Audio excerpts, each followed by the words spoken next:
அடி பாவி வாணி, இங்கெல்லாம் வந்து சாப்பிட்டு பாருடி. 10 ரூபாய்க்கு 10 ரூபாய்க்கு என்ன அருமையா சமைச்சு போடுறாங்க. நீயும் தான் சமைக்கிறிய, வாயில வைக்க முடியுதா? கூட்டு பொரியல் குழம்புன்னு எல்லாமே நல்லா இருக்கே. அடடடடடா. பொன்னி, உண்மையிலே சாப்பிட்டியா இல்ல நாங்க கேக்குறோங்கிறதுக்காக போய் சொல்றியா? அவன் நல்லா வயிறு முட்டை சாப்பிட்டா மாப்ள. அது எப்படி மாமா உங்களுக்கு தெரியும்? அது நான் இப்ப வெளியே போயிருந்தேன்ல, வீடா வாங்க போற வழியில ஒரு ட்ரஸ்ட் சார்பா சின்னதா ஒரு மெஸ் வச்சு நடத்துறாங்கல்ல.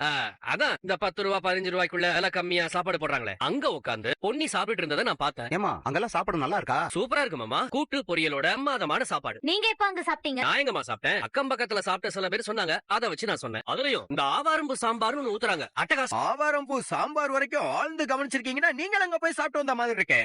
ஐயா, நான் ஏன் அங்க போய் சாப்பிட போறேன்? ஐயோ, அங்க சாப்பிடுறவங்களா மனுஷனா தெரியலையா? நான் அப்படி சொல்லல மாப்ள. நான்லாம் அங்க போக வேண்டிய தேவை இருக்காதுன்னு சொல்ல வந்தேன். ஏமா பொன்னி, இந்த 10 ரூபாய்க்கும் 15 ரூபாய்க்கும் போற சாப்பாடெல்லாம் எப்படிமா உனக்கு பத்தும்? அதெல்லாம் நல்லா தாராளமா பத்துச்சு மாமா. நான் நல்லா திருப்தியா தான் சாப்பிட்டு வந்தேன். சரி, நீ மேல போ. ஒரு நிமிஷம்.